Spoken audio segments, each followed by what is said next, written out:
जनहित विकास परिषद के तत्वावधान में आज विश्व समाज सेवी दिवस के अवसर पर आयोजित इस विशेष कार्यक्रम में हमारे मध्य में उपस्थित हमारे बहुत ही श्रद्धा योग्य सन्यासी वृंद, इस कार्यक्रम के सूत्रधार, इसके संयोजक और बहुत ही कर्मठ, निष्ठावान, ऊर्जावान नवयुवक आदरणीय भाई केवल आर्य जी, केवल जुलानी जी, हमारे बहुत ही सम्मानित वैदिक विद्वान आदरणीय सहदेव समर्पित जी, जो शांति धर्मी के संपादक भी हैं और स्वर्गीय पंडित चंद्रभान जी की विरासत भी बहुत अच्छी प्रकार से जो संभाले हुए।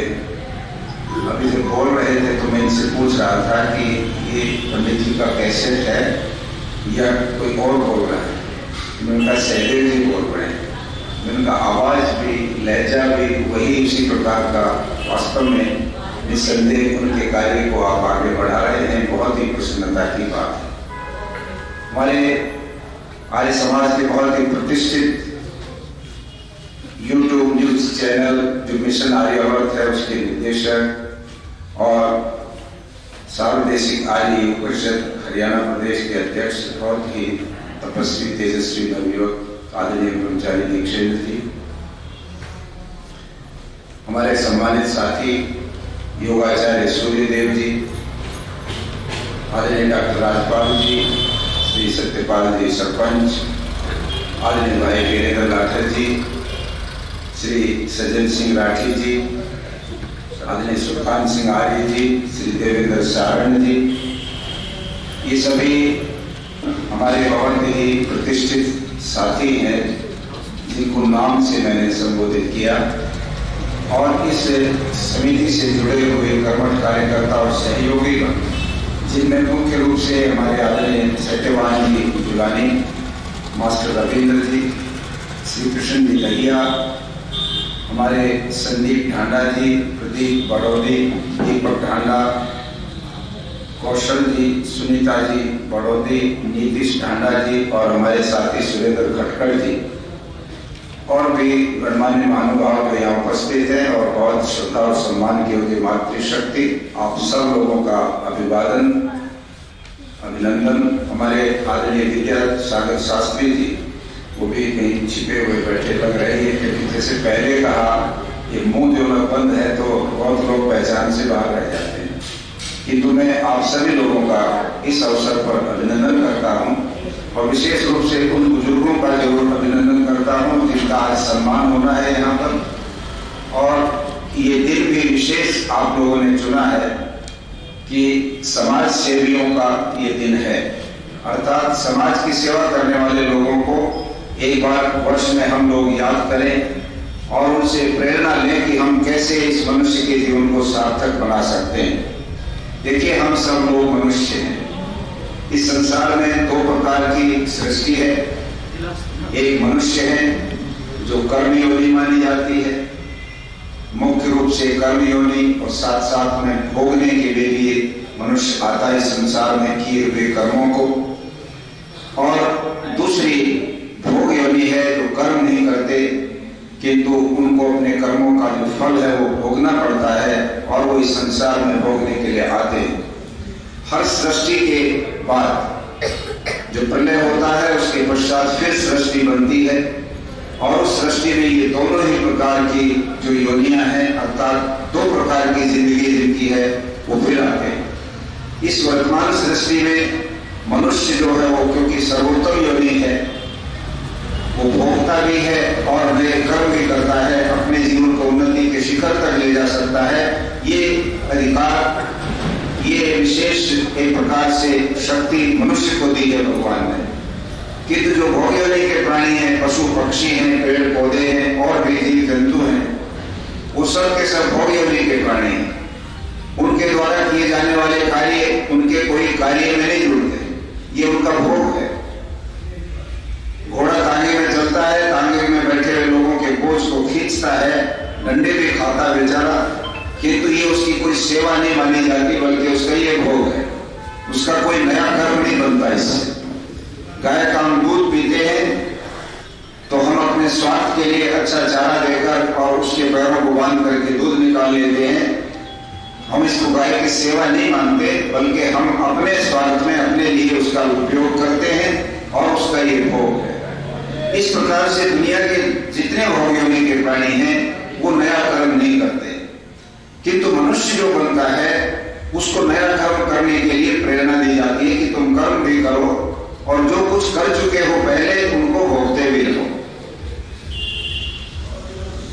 प्रश्न उठता है कि इस मनुष्य के इस चोले को हम सब सार्थक कैसे सिद्ध करें, कैसे ये सार्थक हो कि हाँ हम मनुष्य हैं।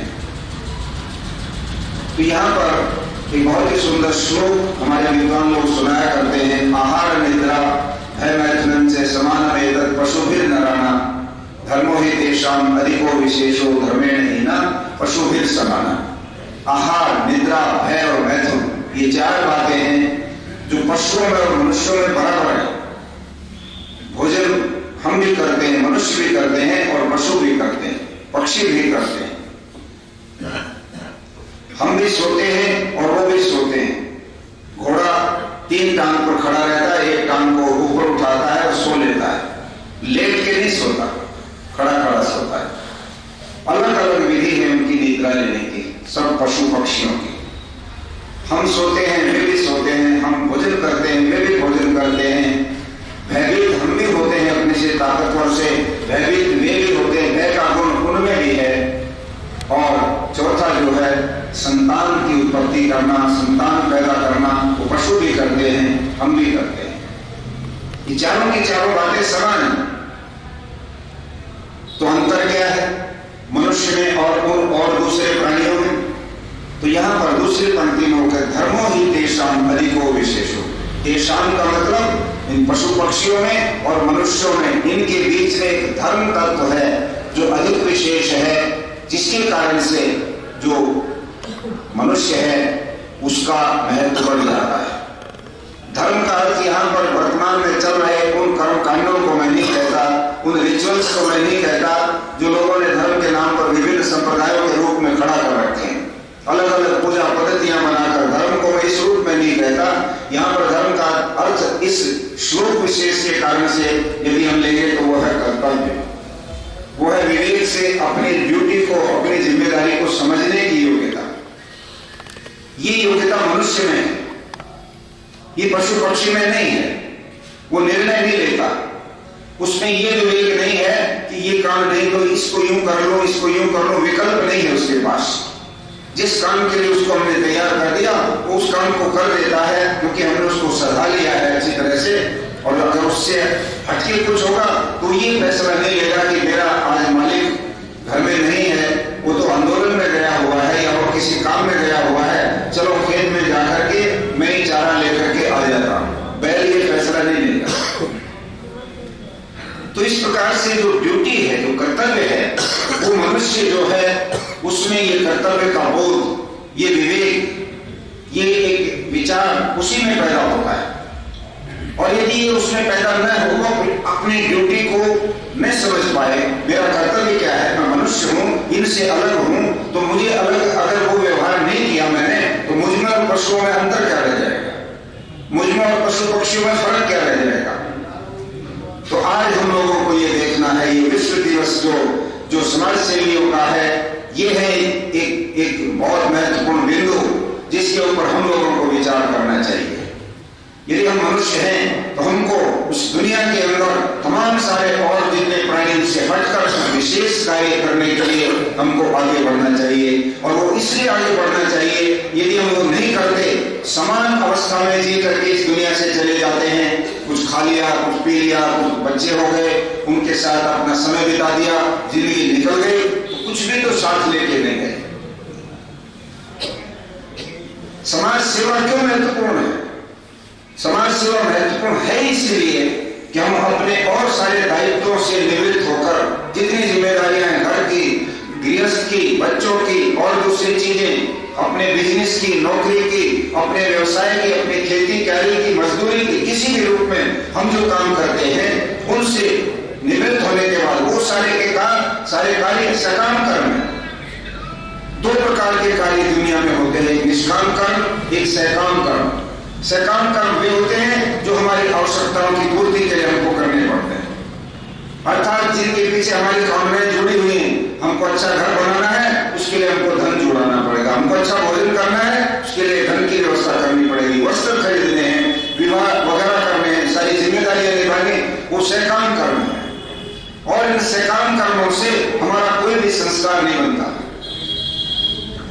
कर्म किया, उसका फल मिल गया, बात समाप्त हो गई। किंतु निष्काम कर्म जो होता है, जिसमें आपकी कोई ये इच्छा नहीं है कि मैं ये काम करूंगा तो इसके बदले में ये मिलेगा। और एक बात मैं आपको बहुत ही अच्छी प्रकार से कहना चाहूंगा, आजकल बहुत सारे लोग समाज सेवा तो करते हैं, किंतु समाज सेवा के बदले में रिवार्ड चाहते हैं, उसके बदले में कुछ परिणाम चाहते हैं, उसके बदले में कुछ इनाम चाहते हैं, अपनी प्रशस्ति की इच्छा रखते हैं, अपने महिमा मंडन की इच्छा रखते हैं, मालाएं पहनाने की इच्छा रखते हैं। मुझे मालाओं से, बैंड बाजे से, बड़े अच्छे से शॉल बुके दे करके इस प्रकार से स्वागत किया जाएगा तो मैं दूंगा 2 लाख 5 लाख रुपया दान, वरना मुझे क्यों देना है।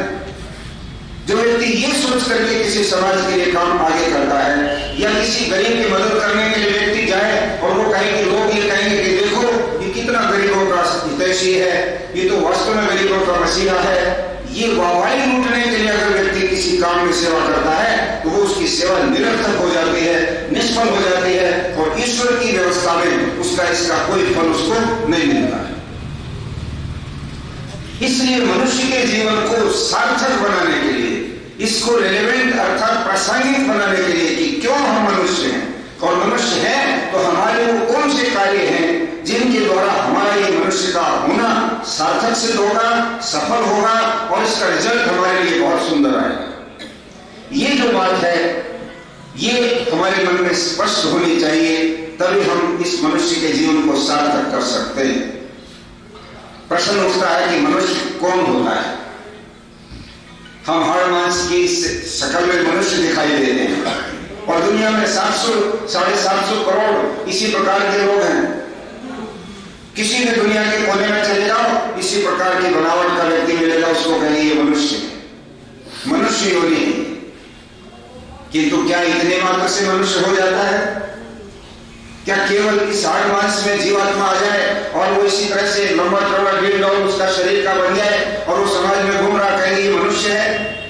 यहां पर मनुष्य की भी परिभाषा महापुरुषों ने की है, और परमपिता परमात्मा ने जब ये दुनिया बनाई, इस दुनिया को चलाने के लिए जो नियम बनाए थे कि इन नियमों के आधार पर इस दुनिया को चलाओ, वो नियम कौन से हैं, वो कॉन्स्टिट्यूशन कौन सा है, वो संविधान कौन सा है जो इस सृष्टि को चलाने के लिए भगवान ने दिया?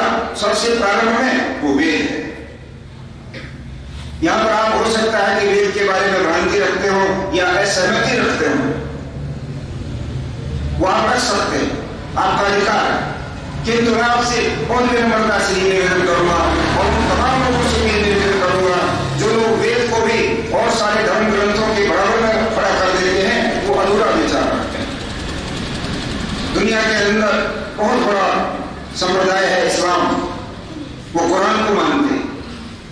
कुरान कोई ईश्वरीय ज्ञान नहीं है, क्योंकि कुरान लगभग 1450 साल पहले जब मोहम्मद साहब इस दुनिया के अंदर आए और उन्होंने अपने एक नए तरीके से काम करना शुरू किया, एक नया मजहब, एक नया संप्रदाय खड़ा किया, तो उसके नियम, उसके कुछ कायदे, उसके कुछ सिद्धांत बना लिए। तो पूर्व में जो ज्ञान प्राप्त था, समाज में व्याप्त था, जो वेद का ज्ञान था, उनमें से बहुत सारी कुछ बातें जो उनको अनुकूल लगी वो ले ली, और बाकी कुछ बातें अपने डाली, एक नया ग्रंथ लिख दिया। ये मनुष्यकृत ग्रंथ है, ये ईश्वरीय ज्ञान नहीं है।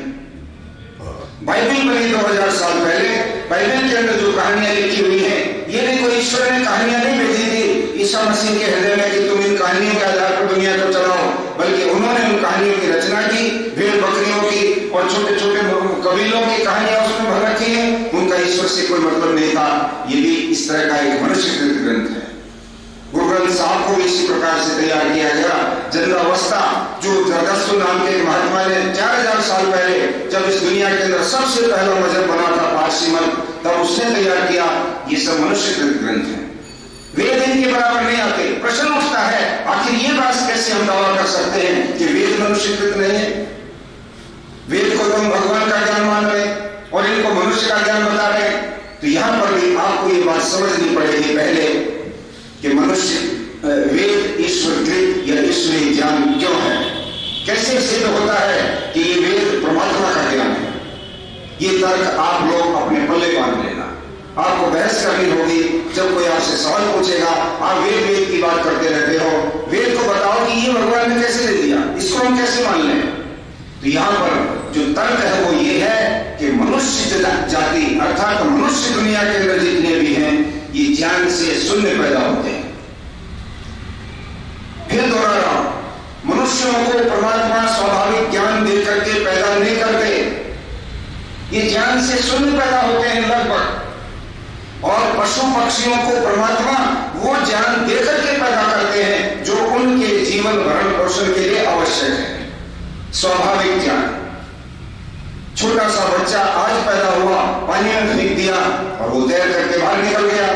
गाय का बछड़ा हो, भैंस का कटड़ा कटड़ी हो, और कोई हो, बंदर का बच्चा हो, किसी पक्षी का, वो पानी में से तैर के निकल जाता है। इसको स्वाभाविक ज्ञान ईश्वर ने दिया, उसको कौन सिखाता नहीं।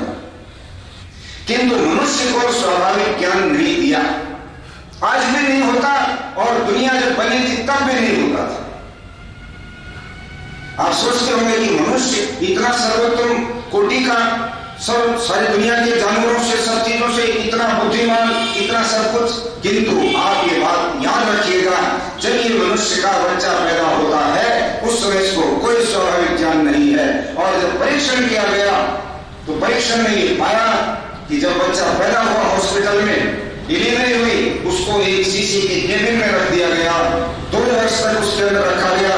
और जो दाई जो उसके ऊपर जो नर्सेज थी, जो काम करती थी, अटेंड करती थी उसको, उनको डॉक्टरों का आदेश था कोई भी एक्टिविटी, कोई भी चर्चा, कोई भी प्रतिक्रिया बच्चे के साथ नहीं करनी, कोई बात नहीं करनी, कोई एक्शन नहीं करने, केवल इसकी खुराक दो ताकि इसका शरीर विकसित होता रहे, इसकी जरूरतें जितनी वो पूरी करो और इससे कोई भी बातचीत या कोई संवाद मत करो। जब ये बात हुई और 2 वर्ष के बाद उस बच्चे को निकाला तो गूंगा भी था, बहरा भी था, ना उसको कुछ सुन रहा था, ना वो कुछ बोल रहा था, ऐसे देख रहा था, जिसकी तरफ भी देख रहा था, कोई भी प्रतिक्रिया उसके अंदर नहीं थी। दूसरा परीक्षण, ये अधूरा परीक्षण रह गया कि नहीं, अभी बात साफ नहीं हुई। एक बहुत बड़ा परीक्षण समाज शास्त्रियों ने किया और उसमें मनुष्य के बच्चों को, छोटी उम्र के बच्चों को, जिन्होंने अभी ज्ञान प्राप्त करना प्रारंभ किया नहीं था। ज्ञान प्रारंभ कब करता है बच्चा? छोटा बच्चा पैदा हो गया, 6 महीने का, 8 महीने का, 9 महीने का, 10 महीने का, माँ की गोद में खेल रहा है, माँ के स्तन से दूध पी रहा है। अभी उसकी ये पहचान नहीं है, एक माँ जो दूध पिला रही है, अगर दूसरी कोई महिला उसी तरह से उसके स्तन में दूध है, वो उसको अपनी छाती से चिपका कर दूध पिलाए तो उसका भी दूध पी लेता है। उसको ये पहचान स्पष्ट रूप से नहीं हो पाती कि मेरी सही मां कौन सी है। वो पिता को नहीं पहचानता, वो घर के सदस्यों को नहीं पहचानता। और बच्चा पूर्व जन्म से जुड़ा हुआ है, वर्तमान से नहीं जुड़ा हुआ, कोई नॉलेज वो वर्तमान की प्राप्त नहीं कर रहा है। उस समय अगर वो लेटा लेटा हंस रहा है, समझ लीजिए आप कोई हंसी की बात उसके सामने आ रही है जिससे हंस रहा है। हमने उसको गुदगुदी नहीं की, उसको कोई कहानी नहीं सुनाई, हंसी का चुटकुला नहीं सुनाया, लेटा लेटा हंस रहा है, लेटा लेटा रो रहा है। रोने के भी 2 ही कारण हैं, या तो भूख लगी है तो रोता होगा, या कोई रोने की कहानी उसके सामने, जीवन के पूरे संस्मरण पीछे के सामने आ रहे हैं।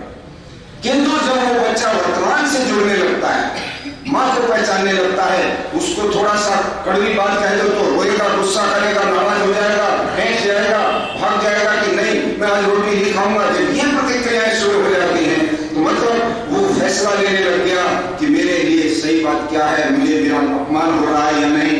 गुस्सा भी उसको आने लगता है, हंसने भी लगता है, बात कोई चुटकुला सुना दो हंसेगा।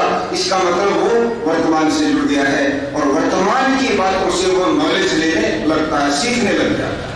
मेरी माँ क्या कर रही है, मेरे पिता क्या कर रहे हैं, परिवार में छोटे बड़े और जो सदस्य हैं, भाई बंधु, वो क्या कर रहे हैं। और जब वो गली में जाता है तो वहां के बच्चे क्या कर रहे हैं, कैसे खेलते हैं, कुत्तों के पीछे डंडा लेके खेलते हैं, तो बच्चा कुत्तों के पीछे डंडा लेके खेलना सीखने लगता है। वो बीड़ी पीते हैं, उनके बीच में खेलता खेलता वो बीड़ी पीने सीखने लगता है। या और भी जैसा उसको एनवायरमेंट और वातावरण मिलता है, बच्चे का वैसा निर्माण होने लगता है। तो तो समाज शास्त्रियों ने तय किया कि ये जो अवस्था बच्चे की है उससे पहले हम जांच करेंगे कि इसको स्वाभाविक ज्ञान कैसे मिलता है, नैमित्तिक ज्ञान कैसे मिलता है। तो उस बच्चे को 100 के करीब बच्चों को ऐसे ऐसे बाड़े बनाए गए जिनमें अहिंसक जानवर रखे गए, जिनमें भेड़ बकरियां थी, हिरण थे और ऐसे थे जो बच्चे को हार्म ना कर सके, उसको हानि ना पहुंचा सके। और उन बच्चों को छोड़ दिया।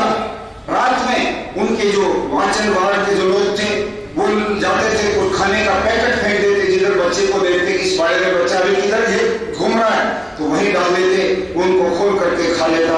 वो बच्चे मुंह से खाने लगे। वो बच्चे दोनों हाथों को पैर बनाकर 2 पैरों और 2 हाथों के साथ 4 पैरों को चलने लगे। वो बच्चे मुंह से नीचे जमीन में रखा हुआ पानी उसको पीने लगे, क्योंकि सारे जो पशु थे वहां पर वो सारे ऐसे ही काम कर रहे थे, बच्चे भी वैसे ही करने लगे। और जब उनको उन बाड़ों से बाहर निकाला और बाहर 2 पैरों पर 6-6 फुट के 5.5 फुट के आदमी खड़े हुए उन्होंने दिखाई दिए, बच्चे घबरा गए कि ये इस प्रकार के पहली बार हम देख रहे हैं, ये कहां से आ गए। वो चीख मार करके वापस उसी बाड़े में चले गए जहां पर वो भेड़ बकरियां रहते थे। तो समाज शास्त्रियों ने तय किया कि बच्चे को नैमित्तिक ज्ञान दिया जाता है, उसको स्वाभाविक ज्ञान नहीं होता है। तो यहां पर दूसरा प्रश्न आपके सामने मैं करता हूं, तो फिर ये जब दुनिया बनी 1,97,08,53,122 वर्ष पहले जब ये दुनिया बनी थी, उस समय इस दुनिया के अंदर माता पिता नहीं थे, वो अमैथुनी दुनिया थी, अमैथुनी सृष्टि थी। पृथ्वी को गर्भ बनाया गया, ईश्वर ने पृथ्वी को गर्भ बनाया और इस पृथ्वी के ऊपर ही झिल्लियों में मनुष्य युवावस्था में पैदा हुआ, उसको अमैथुनी सृष्टि कहते हैं। अब उनके माता पिता भी नहीं, उनका कोई समाज भी नहीं है जो सिखाएगा, ज्ञानवान समाज, काम करता हुआ समाज, भोजन कैसे बनाना है, वस्त्र कैसे पहनने, कौन सिखाए। कोई विद्यालय नहीं, कोई पुस्तक नहीं, कोई ज्ञान नहीं कहीं से भी। उस समय परमपिता परमात्मा इस स्थिति को जानते हुए कि प्रारंभ की जो अमैथुनी सृष्टि के लोग हैं ये ज्ञान से शून्य है, इनको स्वाभाविक ज्ञान नहीं है, इनको ज्ञान की जरूरत है और वो ज्ञान इनके बीच में जाना चाहिए। तब वो 4 ऋषियों के हृदय में वेद के ज्ञान को अवतरित एक प्रकार से प्रसारित करते हैं और उस ज्ञान को वो ऋषि लोग आगे उसको श्रुति ज्ञान भी कहते हैं, वेद को अर्थात सुनाते हैं और सुनकर हजारों लोग उस ज्ञान को प्राप्त करते हैं और फिर अपने जीवन को आगे बढ़ाते हैं और वो ज्ञान चलता रहता है। महाभारत 5000 साल पहले हुआ। सृष्टि के प्रारंभ से लेकर महाभारत तक धरती के किसी कोने में कोई संप्रदाय नहीं था, कोई मजहब नहीं था, कोई जाति के नाम पर ये समाज का विभाजन नहीं था। पूरी सृष्टि में जहां भी मनुष्य लोग थे वहां पर वेद की मान्यताएं थी। पूरी धरती के ऊपर चक्रवर्ती राज्य वेद के मानने वाले भारत के राजाओं का और महाभारत में पतन हो गया। आपस में भाई लड़ पड़े, प्रमादी हो गए, आलसी हो गए, विलासी हो गए, शराबी हो गए और सारे के सारे परिवार टूट गए। भाई आमने और सामने खड़े होकर के युद्ध के मैदान में लड़ पड़े और पतन हो गया।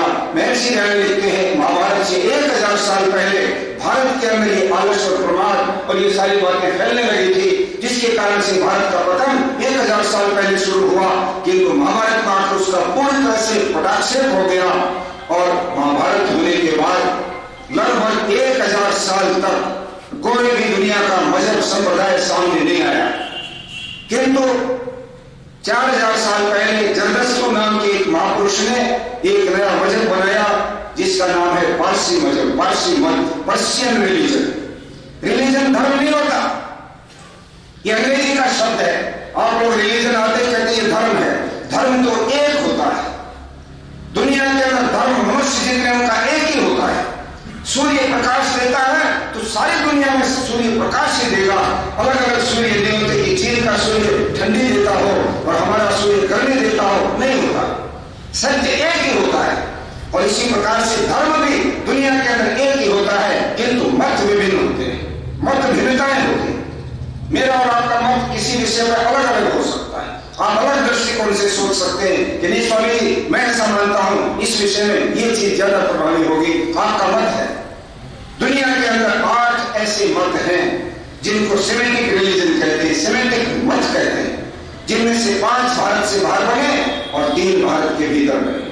वो 5 जो भारत से बाहर बने उनमें सबसे पुराना है पारसी मत, फिर यहूदी मत, फिर ईसाई मत, फिर इस्लाम, और सबसे 200 वर्ष पहले बहाउल्लाह खान हुए जो अफगानिस्तान में हुए, उन्होंने एक बहाई मत बना दिया। 5 रिलीजन, 5 मत जो सेमेटिक है ये बाहर बने और 3 हमारे देश में बने। 2600 साल पहले बुद्ध मत, फिर जैन मत और फिर तीसरा ईसाई सिख मत। ये 8 ही दुनिया में, किंतु इनका इतिहास 4000 साल से इधर तक का है। सवाल उठता है इनसे पीछे कौन थी, क्या विचारधारा थी, क्या इंसान नहीं थे धरती पर, क्या लोग नहीं थे, और थे तो वो किन बातों को मानते थे। तो जरदस्तुर ने जो किताब तैयार की है जिसका नाम है जंदा अवस्था, उस किताब के अंदर वो लिखते हैं कि अग्नि की पूजा करो। आप जाएंगे पारसियों के मंदिर में, देखेंगे वहां कोई देवी देवताओं की मूर्तियां नहीं, जहां जाकर के लोग अपना मत्था झुकाए, उसमें फूल चढ़ाए, फल चढ़ाए, मिठाइयां चढ़ाए, भोग लगाए, नहीं, वो नहीं करते। क्या करते? उनके मंदिर में आग जलती रहती है, आग के सामने जाके बैठ जाते हैं और अग्नि देवता की ही पूजा करते हैं। ना वो भगवान को पूजा करते, ना देवी देवताओं को करते। वो कहते अग्नि जो है यही भगवान का रूप है और इसी को हम अपने मनोरंजन के लिए मानते हैं। प्रश्न उठा कि अग्नि की पूजा जरदस्तों ने पारसी मत के लोगों को क्यों सिखा दी? तो खोज करने से मालूम पड़ा कि जब ये पारसी मत बना था वो समय था महाभारत से 1000 साल के बाद, और उस समय पूरी धरती के ऊपर जो यज्ञ की अग्नि थी वो घर घर में जलती थी। हर घर में लोग रोज यज्ञ करते थे, आग जलाते थे और उस आग के अंदर आहुतियां देते थे। उसके सामने बैठ करके अपने मंत्र बोलते थे, प्रार्थनाएं करते थे, गीत सुनाते थे। जरदस्तु ने यह तय किया कि धरती पर तमाम लोग अग्नि के सामने बैठकर सारी के सारी अपनी प्रार्थनाएं करते हैं। लगता है कि अग्नि परमात्मा का सच्चा स्वरूप है और इसकी प्रार्थना ही अगर मैं अपने मजहब का मूल केंद्र बना लूंगा कि धरती के अंदर सारे लोग जो अग्नि की यज्ञ करके पूजा कर रहे हैं वो मेरे अनुयायी बन जाएंगे, इसलिए उन्होंने अग्नि की पूजा लिखी। ये वैदिक व्यवस्था से आया। चीन के अंदर घोम नाम की एक क्रिया होती है, घोम, हम कहते हैं होम, वो कहते हैं घोम, जो हम हवन करते हैं इसके कई नाम है, अग्निहोत्र, हवन, होम, फिर देवी, वो शास्त्रीय नाम है, किंतु वहां पर एक घोम क्रिया होती है और वो घोम क्रिया अग्नि से होती है। सारे ईसाई जगत के अंदर कैंडल जलाई जाती है, अग्नि से होती है। सारे मुसलमान समाज के अंदर धूप बत्ती लगाते हैं, मस्जिद के अंदर मूर्तियां नहीं बनाते हुए लोग, किंतु धूप बत्ती जरूर लगाते हैं, धूप जल रही है और उसमें अग्नि का मुख्य रूप से अंश उसमें जरूर डाला गया। धरती के ऊपर अग्नि का जो रूप था, जो यज्ञ रूप था, वो विस्तृत रूप से व्यापक था, क्योंकि वेद की मान्यताएं पूरे विश्व में व्याप्त थी। इसलिए मैंने आपके सामने कहा कि मनुष्य की जो परिभाषा है, परमात्मा वेद में एक बहुत छोटा सा सूक्त बोलते हैं, मनोभव दैवीयम जन्म, मनुष्य बनो, मनुष्य पैदा कर दिया, अच्छे कर्म ज्यादा थे हम सब लोगों के तो हम मनुष्य बने, किंतु साथ साथ निर्देश दे दिया भगवान ने मनोभव, मनुष्य बनो। क्या कमी रह गई महाराज? आपने मनुष्य में पैदा तो कर दिए, अब और मनुष्य क्या बनना बाकी रह गया है? तो महर्षि दयानंद सरस्वती अपनी स्वमंतव्य प्रकाश के अंदर मनुष्य की परिभाषा देते समय क्या कहते हैं वो हम लोगों को याद रखनी चाहिए। कौन मनुष्य? What is the definition of a man? आज का पॉलिटिकल साइंस का प्रोफेसर पढ़ाता है मनुष्य की परिभाषा क्या कहता है? Man is a social animal, मनुष्य एक सामाजिक पशु है। क्यों? क्योंकि जब वो मनुष्यता का व्यवहार नहीं करता, जो मनुष्यता के कर्तव्य पूरे नहीं करता, मनुष्य होने का अपना दायित्व नहीं निभाता, तो वो पशु के बराबर है, क्योंकि जो काम पशु करते हैं वो हम करते हैं।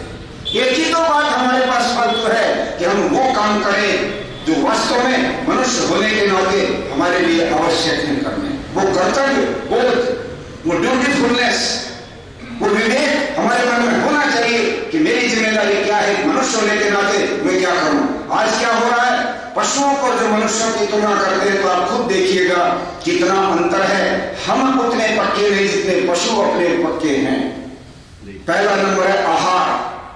भोजन के मामले में पशुओं को जो जैसा है वैसा ही खाता है।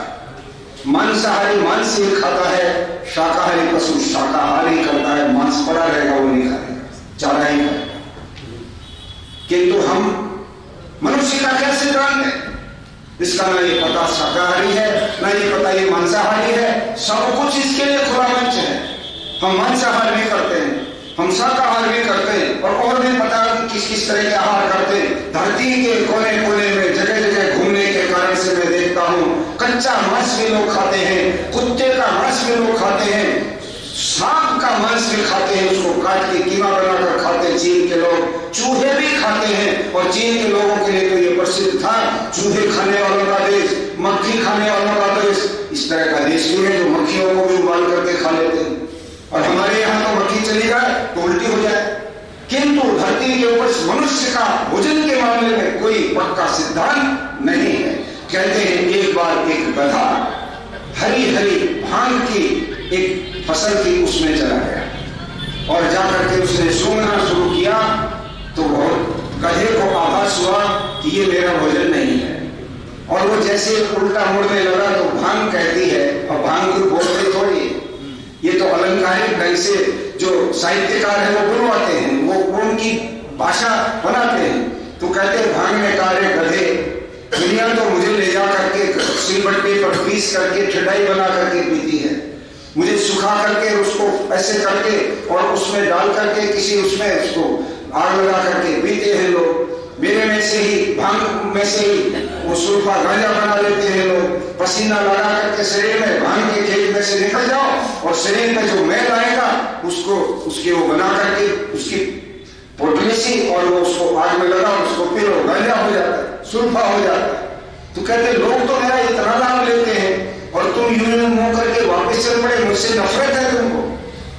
तो गधा कहने लगा माता जी मैं तो पहले ही गधा हूं, सब लोग मेरी निंदा करते हैं गधे को, एक बार बोला तो लड़ चले के आ लेते हैं ये गधा हमारा डिस्टर्ब कर रहा है निकम। और जब मैंने ये भांग खा ली और मेरे ये भांग चढ़ गई तो मेरा क्या हाल होगा, मुझे मार मार के ऐसा बना देंगे क्योंकि फिर तो मैं उछल उछल के भागूंगा। इसलिए मेरे को माफ करो, मुझे आपसे कोई लेना देना नहीं है। गधा भी अपना भोजन पहचानता है, ये मनुष्य अपना भोजन पहचानने को तैयार नहीं। निद्रा के मामले में आज निद्रा का क्या सिस्टम है, हमारा कोई नियम नहीं है कि हम कब उठेंगे कब सोएंगे, एकदम खुला मंच है। परंतु पशुओं का एक बाकायदा नियम है, कब सोना कब उठना कब जागना। मैं कहता हूं कि अपने कार्य पर पशु हमसे ज्यादा आगे निकल गए और हम लोग उसमें पिछड़ गए। इसलिए कहते हैं कि मनुष्य होने के कारण से हमारा दायित्व बढ़ जाता है, हमारे अंदर कर्तव्य के प्रति बहुत अधिक जागरूकता की जिम्मेदारी बढ़ जाती है। आज उसी की जरूरत है और वो कब पूरी होगी जब हम ये देख लेंगे कि मनुष्य होता कौन है, क्या परिभाषा है मनुष्य की। तो ऋषि दयानंद लिखते हैं मनुष्य उसी को कहना, मनुष्य उसी को कहना जो अन्यों के दुख और सुख को अपना सुख दुख समझे। पहली पहचान मनुष्य उसी को कहना जो औरों के सुख और दुख को अपना सुख दुख समझे। अब आप सोच लीजिएगा कि हमारे मनुष्य समाज में क्या अवस्था है। दूसरा आदमी परेशान हो तो अलग बैठा बैठा कर अच्छा है बोलने तो इसका इलाज ये इसी लायक था, उसकी खूब जम करके वो खुशी मनाएंगे कि इसके साथ यही होना जरूरी था, मैं तो खुद ही करने वाला था और भगवान ने सुन ली इसके दंड दे दिया।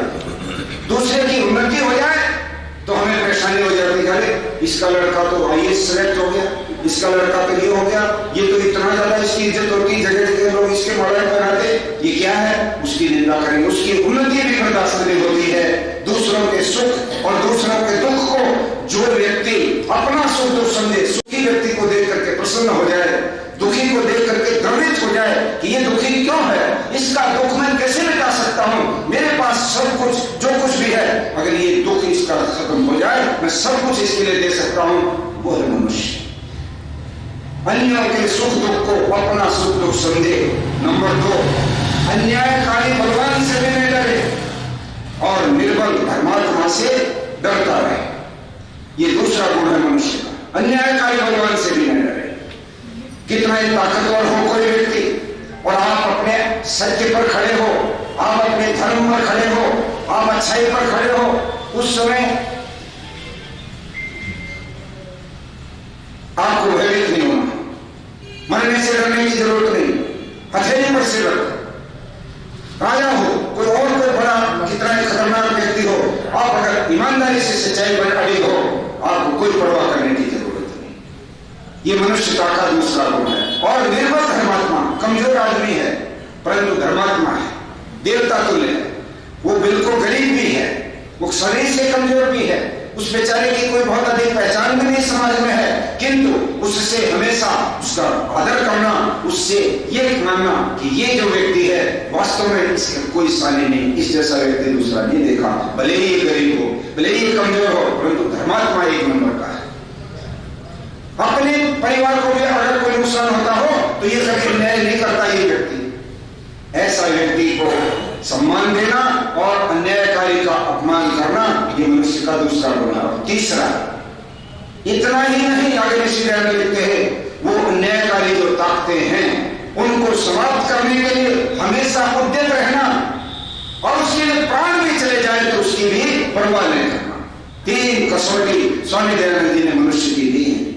हम ऋषि दयानंद के लिए आर्य समाज ऋषि दयानंद ने बनाया, उसके नियम में बना दिया, प्रत्येक को अपनी उन्नति में संतुष्ट नहीं रहना चाहिए, सबकी उन्नति में अपनी उन्नति समझनी चाहिए। कितने लोग हैं आज हम जो इस बात को मानते हैं कि ऐसा ही हम करेंगे, नहीं करते। इसलिए आज इस विश्व समाज सेवी दिवस के अवसर पर मैंने ये जो प्रसंग उठाया, ये इसलिए उठाया कि आज हम लोगों को अपने मनुष्य होने के ऊपर जहां गर्व है, क्योंकि हमने अच्छे कर्म किए होंगे जन्मों में, पिछले जन्मों में, जिनका परिणाम निकला कि भगवान ने हमको इस योनि में भेजा कि और उन्नति करो, किंतु हम वो उन्नति नहीं करके यदि अवनति की तरफ भी चले गए, हमने और अच्छे नए कर्म करके अपना जो कर्मों का लेखा जोखा है, वो जो हमारा बैंक है कर्मों का, उसमें अगर प्रॉपर्टी बहुत ज्यादा जमा नहीं की संस्कारों की, तो हम क्या लेकर के जाएंगे?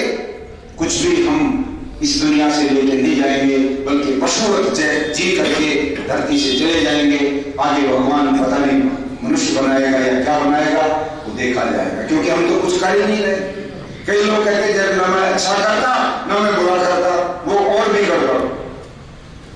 एक तरफ होना पड़ेगा, बीचों बीच वाले आदमी का भी नंबर नहीं है मनुष्य होने में। समर शेष है नहीं आपका भागी केवल व्याघ्र, जो तटस्थ है समय लिखेगा उनका भी अपराध। ये बहुत बड़ी कवि, किसी कवि ने लिखी थी लाइन, तटस्थता का कोई स्थान नहीं होता समाज के अंदर। सिद्धांत पर हो तो सिद्धांती बनो, उसके ऊपर पूरा अपने जीवन को खरा उतार करके चलो, और नहीं भाई पतन है तो फिर तो भगवान ही मालिक है, जो करेगा करेगा। इस नाते से समाज सेवा का जो एक गुण है, ये एक ऐसा एकमात्र गुण है जो मनुष्य को निष्काम बनाता है, निष्कामता पैदा करता है। वहां उसकी रिश्तेदारी नहीं होती, केवल दिवाली और इनके साथी तिरवड़ी लगाते हैं जगह जगह पक्षियों के लिए, उनको पानी देने के लिए गर्मी के मौसम में, जब पानी सब जगह खत्म हो जाता, नालियों में भी नहीं मिलता, या जोड़ों में है तो बहुत गंदा पानी है, तो ये मिट्टी के उनके वो बांटते हैं जिसमें पानी रहे और वो पानी पी सके। ये उन लोगों की मदद करते हैं जो जरूरतमंद है। गाय गौशालाओं में मर रही है, सरकार उनको कोई पैसा नहीं देती, 22 नए पैसे एक साल में एक गाय को मिल रहा है ग्रांट के तौर पर। कैसे वो गाय जीवित रहेगी? समाज के सहारे से उनकी जिंदगी बच रही है। इसलिए उन गायों के लिए चारा इकट्ठा करवाना, और इस बात के लिए कि जो नौजवान उस वाहन को चलाएगा, गांव से लोगों से घर घर से एक मुट्ठी दाना इकट्ठा करेगा और गौशाला में भिजवाएगा, हम उसको इतने पैसे पारिश्रमिक के तौर पर मानने देंगे। क्या स्वार्थ है इनका? उन गायों से क्या स्वार्थ ये निकालना चाहते हैं? उन पक्षियों से क्या इनको स्वार्थ मिलने वाला है? उन त्रिवेणी लगने से जिन लोगों को छाया मिलेगी उसमें इनका क्या स्वार्थ है? इनके अपने खेत में नहीं, इनके अपने घर में नहीं, इनके अपने घर के पशुओं के लिए चारा नहीं आता, तो आखिर ये क्या बात है? यह निष्काम सेवा, बिना किसी इच्छा के, किसी कामना के, किसी रिवार्ड के कि मुझे ये इनाम मिलेगा इसके। एक ही बात है, ईश्वर के यहाँ जब हमारी खबर होगी हमारा इम्तिहान होगा तो हम बड़े दिल से ये कहेंगे, भगवान हमने तो आपकी बनाई सृष्टि को सुंदर बनाने में जो कुछ हमारा सामर्थ्य था, जो हमारे पास ऊर्जा थी, जो शक्ति थी, जो कुछ साधन था, हमने कोशिश करके अपने खर्चों से निकालकर सब कुछ हमने तो औरों की मदद के लिए ही बांटा। यही काम हमने किया और वो भगवान तो भाई भीतर बैठा हुआ है। आप सब आस्तिक हो, भगवान किसी मंदिर मस्जिद गुरुद्वारे में और कहीं ढूंढने से नहीं मिलता। भगवान का वास्तविक स्थान अगर हम हमारे सबसे निकट कहीं है, हमारे मतलब जीवात्मा शरीर में है, शरीर से बाहर जीवात्मा का स्थान नहीं होता। मेरे अंदर मेरा जीवात्मा जो है वो इस शरीर में है, ये बाहर नहीं। आप सबका भी आपके शरीर में है। हमारे नजदीक भगवान सबसे नजदीक कहां होगा कि जहां हम हैं वहीं पर वो होगा। तो उस ईश्वर का साक्षात्कार, उससे मिलना, उससे बात करने का मौका हमें अंदर ही मिलेगा, तो बाहर नहीं मिल सकता। वो परमात्मा जीवात्मा के भी भीतर विद्यमान है, भीतर बैठा हुआ है। सूक्ष्म तत्व, सबसे सूक्ष्म तत्व है दुनिया के अंदर वो ईश्वर, और वो आत्मा के भीतर है। हम जो सोचते हैं, हम जो बोलते हैं, हम जो करते हैं, उन सब का साक्षी वो परमात्मा है। और उसका प्रमाण देना चाहता हूं। जब कभी भी मन में कोई गलत विचार आ जाए, मन में हमारे कोई बुराई आ जाए, कोई बुराई करने की भावना जग जाए, किसी को लूटने की इच्छा हो जाए, किसी महिला का अपमान करने की इच्छा पैदा हो जाए, किसी की और कोई बुरा काम करने की इच्छा पैदा हो जाए, तो मन में से एकदम एक रिएक्शन आता है कि ये काम कर भी दिया तो ऐसा ना हो कि जेल जाना, ऐसा ना हो कि दंड खाना पड़े, पुलिस में जाना पड़े, कानून के बड़े सिकंजे हैं, फंस जाऊंगा। ये विचार उठता है, बुराई मन में उठी और मनुष्य को भय लगता है। दूसरी अवस्था शंका, लज्जा आती है, लोग क्या कहेंगे अगर ये काम मैंने कर दिया तो कहेंगे अरे ये स्वामी जी इतने बढ़िया साफ सुथरे आदमी देते थे, इतने बढ़िया भाषण देते थे और इन्होंने ये काम कर दिया। तो लज्जा और शंका, डाउट रहता है कि ये काम करना चाहिए कि नहीं करना चाहिए, करना चाहिए कि नहीं करना चाहिए। इस डाउट में आदमी पड़ा हुआ तो कहते हैं परमात्मा भीतर बैठा आपको कह रहा है ये जो विचार उठ रहा है सावधान हो जाओ, इसमें मत फंस जाना, ये तुम्हें गिरा देगा।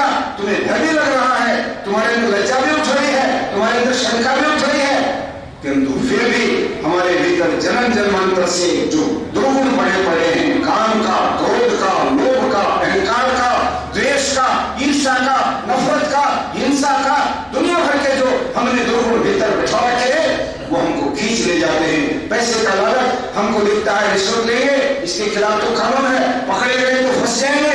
बहुत बड़े बड़े लोग फंसे पड़े जेलों के अंदर, बड़े रिश्वतखोर जिन्होंने घोटाले किए, किंतु फिर भी हमारे ऊपर जब आती है तो हम उस भगवान की जो चेतावनी आ रही है कि इसमें उलझ जाओगे, हम कहते देख लेंगे, कुछ ले देकर छूट जाएंगे, क्या फर्क पड़ता है, 2 दिन लोग निंदा करेंगे, बाद में सब ऐसे ही चलता है, ये सारे लुटेरे ठाक से घूम रहे हैं। हम अपना मन समझाने लगते और वो गलत काम करते हैं और करते ही हथकड़ी लग करके जेल में जाते हैं, काला मुंह हो जाता है और सारा समाज कहता है ये इतना बढ़िया आदमी देखा करता, ये भी ऐसे काम कर सकता है।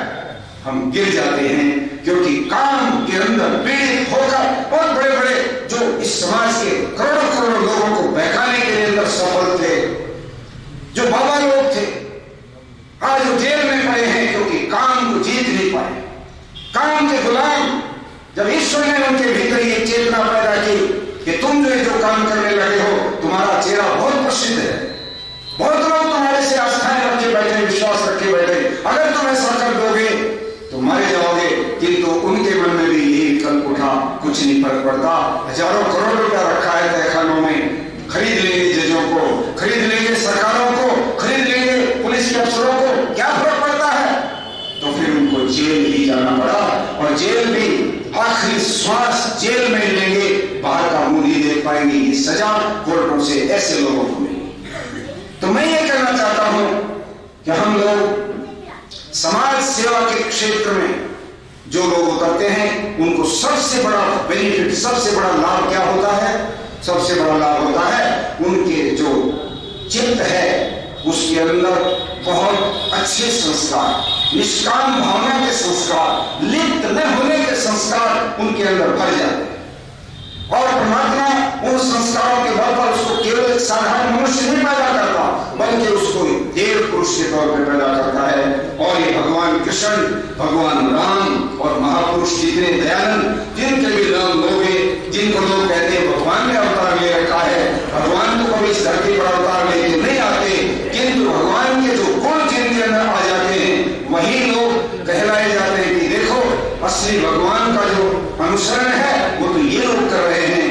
ये कृष्ण हो, ये राम हो और भी बहुत सारे महापुरुष हो। ऐसा इस रास्ते पर जाने के लिए समाज सेवा सबसे बड़ा एक कार्य है, उसको आप लोग अपनाएं अपने जीवन में। मैं आप लोगों से निवेदन करूंगा, आज का ये दिन केवल सुनने के लिए नहीं, प्रेरणा लेने के लिए है। यहाँ पर जितने साथी विद्यमान हैं और सारे के सारे ये निश्चय कर लें कि जनहित जो परिषद है, इस परिषद के जो नौजवान काम कर रहे हैं, ये बहुत बड़ा यज्ञ है, एक बहुत बड़ा यज्ञ है।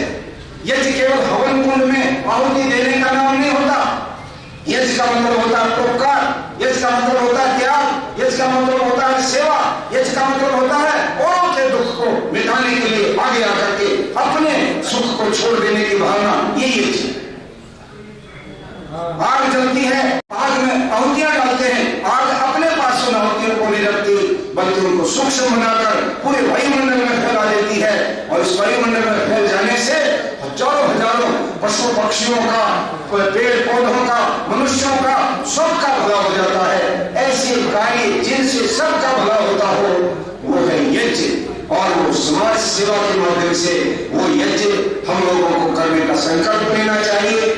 आप सब लोग जितना समय दे सकते हैं, जितने साधन दे सकते हैं, देखो धन भी अपनी जगह बड़ा महत्वपूर्ण चीज है, क्योंकि धर्म अर्थ मनुष्य के चार ही वो बताए उद्देश्य, पुरुषार्थ चतुष्टय जिसको कहते हैं, धर्म अर्थ काम और मोक्ष। मोक्ष तो एक मंदिर है। अगर आपको मोक्ष में जाना है, मुक्ति प्राप्त करनी है, इस दुनिया के झमेले से पार होकर भगवान के उस आनंद सागर में जाकर के डुबकियां लगानी है, तो क्या करो? धर्म का आचरण करो, कर्तव्य को, अपने कर्तव्य को पहचानो, गरीबों की मदद के लिए आगे आओ, समाज सेवा निष्काम भाव से करने का व्रत लो, ये धर्म है।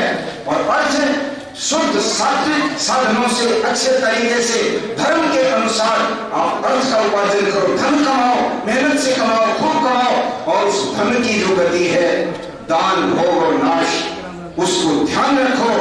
वो धन आपका ऐसा ना हो कि आप कहीं अच्छे कार्य में दे नहीं पाए, अच्छे अपने काम के लिए उपयोग कर नहीं पाए, बैंक में ही रह जाए और आप दुनिया से चले जाएं। वो धन जो बैंकों में आप छोड़ के चले जाते हो, आप मान के चलो कि आपकी अगली जो संतान आएगी, जरूरी नहीं है कि वो आपके पद चिन्हों पर चले, वो धन उनको बर्बाद कर डालता है। बहुत परिवारों को मैं जानता हूं जिनमें माता पिता ने अकुत धन छोड़ा और संतान ने उस धन का दुरुपयोग करके शराबी, कबाबी, जुआरी, दुनिया भर के गंदगी में चले गए और बर्बादी कर दी उस धन ने उस पूरे परिवार की। इसलिए अच्छे कार्यों में अगर आप समय नहीं दे सकते तो अपने आर्थिक सहयोग दीजिए।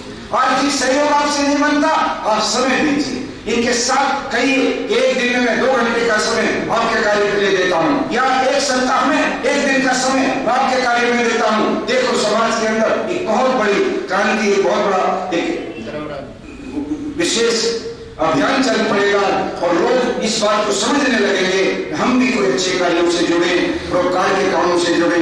समाज सेवी दिवस के अवसर पर यही एक मुख्य बात है। एक बात कह के वाणी को विराम देता हूं। आज हमारे कुछ बुजुर्ग लोगों का यहाँ पर सम्मान होगा और भाई वीरेंद्र जी ने एक उदाहरण दे दिया, आज ही अखबार में पढ़ा, कितना दुर्भाग्यपूर्ण ये समय आ गया है कि हम अपने उन माता, उन पिताओं को भी आज इस अवस्था में ले आए कि उनको धक्के मार करके इस बूढ़ी अवस्था में, जब वो 70-80 साल के हो गए, असहाय हो गए, बीमार रहते हैं, चल फिर नहीं सकते, अपना काम स्वयं नहीं कर सकते, और उनको धक्के मार करके बाहर सड़क पर फेंक देते हैं। इससे बड़ा पाप धरती के ऊपर कोई हो नहीं सकता और लोग कर रहे हैं। आज बूढ़े लोगों के इस अवस्था को देखकर भारत के सर्वोच्च न्यायालय ने पिछले दिनों खुद कॉग्निजेंस लिया, खुद संज्ञान लिया। किसी ने मुकदमा नहीं डाला, सुप्रीम कोर्ट में अखबारों की खबरें पढ़ी पंजाब केसरी के संपादकीय पढ़े कि कैसे एक महिला को उसका बेटा कनाडा जाने के लिए तैयार करके लाया घर से, और माँ के दस्तक करा ली कि माँ वापस आना नहीं है, इसलिए इस घर को बेच देते हैं। घर को बिकवा दिया, माँ के दस्तक करा के कई लाख रुपए में पैसा भी ले लिया, माँ को भी कपड़े बैग में बांध करके साथ ले लिया और एयरपोर्ट पे आ गया। एयरपोर्ट पे पत्नी और बेटे के बीच में विवाद चल रहा है। पत्नी बैठी है कनाडा में, बेटा बैठा है दिल्ली के एयरपोर्ट पर, बहस ही हो रही है। पत्नी कहती है अगर बुढ़िया को यहाँ ले आओगे तो मैं यहाँ ले आऊंगी तुम्हारे घर पर, नहीं ला सकते तुम इनको वहीं छोड़ दो। बोले वहां तो कुछ है नहीं, इनको कौन संभालेगा, तो वृद्धाश्रम में छोड़ दो, यहाँ मत रहो। आखिर में वो पत्नी जीत गई और बेटे ने अर्थात उसके पति ने माँ को वहीं छोड़कर कनाडा की जहाज में चढ़ गए और माँ वहां बैठी रही। 2 घंटे के बाद कोई व्यक्ति आता है उनके पड़ोस में रहने वाला, उसने माँ को पहचान लिया। ताई तुम यहाँ कैसे बैठी हो, तुम कहाँ जा रही हो आज अकेली? उन्होंने कहा भाई तेरा भाई आया हुआ है, उन्होंने कर लिया, भाई बूढ़ी हो गई, वही ले जाएगा अपने पास, सारी उम्र अब मुझे तो उनके पास रहना है, उसके साथ जाएंगे। कि कहाँ के कनाडा रहता है वो। उसने जाके वहां पर इंक्वायरी से पूछा कि कनाडा की जो कैनेडियन एयरलाइंस कब जा रही है, या कौन सी कोई फ्लाइट है इंडिया की या दूसरी? उन्होंने कहा वो तो जा चुकी, अब तो कब जाएगी फ्लाइट कनाडा की, डायरेक्ट यहाँ से कोई नहीं जाती। और वो उसमें जा चुका है। तब उस महिला को वो पड़ोसी लड़का अपने साथ लाया और पूरी जिंदगी भर वो बेचारी वहां पर तड़पती रही। बॉम्बे के अंदर एक बहुत ही जानी मानी हस्ती महिला, वो वहां पर रहती थी फ्लैट में, उसके बेटे विदेश में रहते थे और बेटे से बात करें तो बेटा कभी टाइम नहीं, मैं बहुत बिजी हूं, मैं बात कर लूंगा, आपको मुझे डिस्टर्ब मत किया करो। इंतजार करते रहे कि बेटा फोन करेगा। 7 महीने के बाद बेटे का फोन आता है, माँ ने फोन नहीं उठाया, फोन डेड हो चुका था। बेटे को चिंता हुई कि फोन नहीं उठा रही, माँ नाराज हो गई। तो उस समय उसने दाएं बाएं अपने किसी और दोस्त से बात की कि एक बार मेरे फ्लैट में जाओ, माँ जो है वो पता नहीं नाराज हो गई है, क्या बात है, फोन नहीं उठा रही 2 दिन से, आप जाकर के मुझे बताओ, मेरी बात कराओ। जब वो गया तो भीतर से फ्लैट बंद था, उसने बाहर से दरवाजे को खटखटाया किंतु नहीं खुला। फिर उसने पड़ोसियों से पूछा, कुछ नहीं पता लगा। आखिर में पुलिस को बुलवाया, दरवाजे को तोड़ा तो देखा कि उस बेड के ऊपर वो जो उसका टेलीफोन था वो तो डेड पड़ा था, और बेड के ऊपर वो जो माँ थी उसके शरीर के अंदर मांस जो चमड़ी थी वो कीड़े मकोड़े खा चुके थे, केवल हड्डी का ढांचा 6 महीने के अंदर वो पड़ा हुआ था। और वो देख करके दंग रह गया। उसने जब बताया तो वहां पर ये कहेगा ओहो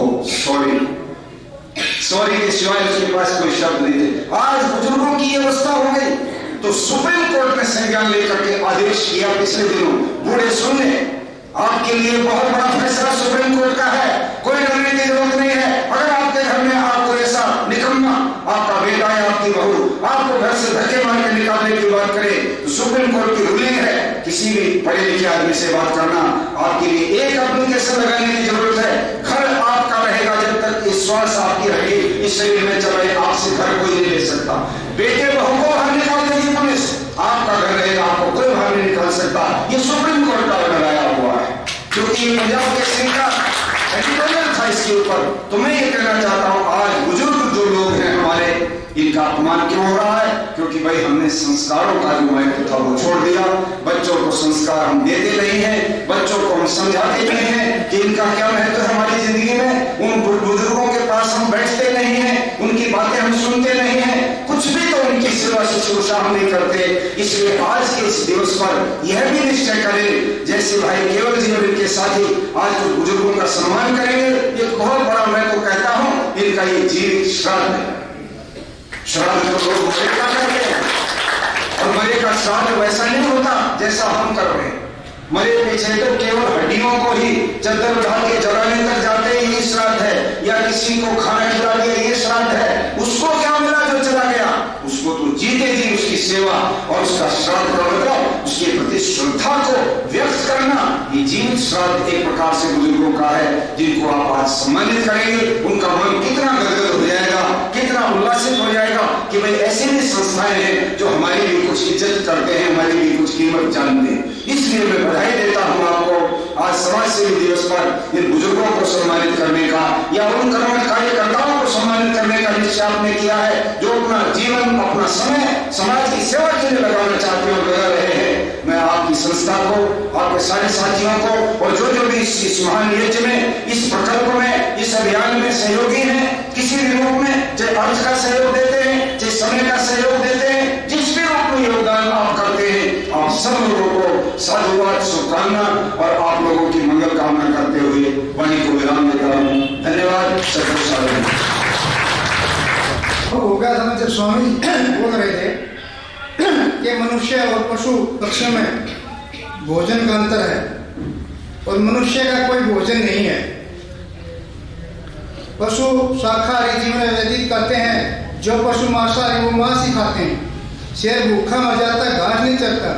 गाय भूखी मर जाती, मांस नहीं खाती। लेकिन एक मानव इंसान का है, वो पता नहीं मांसाहारी है, पता नहीं शाकाहारी है, इसका पता ही नहीं क्या है। तो मैं स्वामी जी आपको बताना चाहूँ, मुझे भावुकता आ गई थी उस टाइम में। जब पिछले दिनों में मैं बुरे समय में गुजर रहा था, HP 5 पे चला गया था, मेरा खून हीमोग्लोबिन 5 पे चला गया था और डॉक्टरों ने कहा कि आपको अंडे खाने पड़ेंगे। मैंने मना कर दिया कि मैंने तो परिवार में आज तक किसी ने मेरे परिवार में अंडे खाए ही नहीं। हमारी तो आज तक पीढ़ी में मैंने पता ही नहीं कि किसी ने अंडे खाए होंगे। तो डॉक्टर ने कहा कि ये तो आपके लिए जरूरी हो गया है। मैं 3 दिन तक मना करता रहा, HP 7 से 5 पे आ गया था। तो उन्होंने ब्रेकफास्ट में अंडे का पता नहीं किस ढंग से बनाया, पैकिंग करके दे दिया। और मुझे जब नाश्ता करने लगा मैं, तो मुझे आभास हुआ कि आज तो शायद अंडा है। मैंने उस दिन ब्रेकफास्ट नहीं किया, आंखों में पानी आ गया। माँ जिनकी पता नहीं क्या हुआ होगा कि इतने बुरे कर्म भी नहीं किए थे कि ये दिन देखने पड़े। लेकिन आप लोगों की दुआएं थी, आज आपके बीच में हूँ मैंने साथियों ने क्या, ये सत्यवान जी बैठे हैं, बोले आज सब खाते हैं, आजकल कोई बात नहीं, मैं अलग से बना दिया, मैं घर से बाहर रखेंगे। मना करता रहा, डिसीजन लिया कि मन से ताकत होनी चाहिए, हमें छोड़ना तो छोड़ना है बुराई। कई शराबी कहते हैं भाई हम नहीं छोड़ सकते, छोड़ने की कोशिश। मन में तो क्या बात, कोई भी बुराई छोड़ सकते हैं, मन से दृढ़ निश्चय होना चाहिए। और दृढ़ निश्चय आप जैसे सन्यासियों के जब हम विचार सुनने से, उन्हीं से दृढ़ निश्चय हमारे अंदर पैदा होता है। आपने ये शुभ आशीर्वाद दिया, इसके लिए सभी साथी एनर्जेटिक हुए हैं, मेरे सभी साथी और ज़्यादा काम करेंगे। इसके लिए हम सब आपका दिल से आभार प्रकट करते हैं। अब मैं चाहूँगा कुछ साथियों ने जिन्होंने त्रिवेणियाँ लगाई थी, हमारे बीच में बैठे हैं संदीप खरब जी, 21 ऐसे हैं, इन्होंने रोड पे त्रिवेणियाँ लगाई हैं। 2 साथी माला डालेंगे और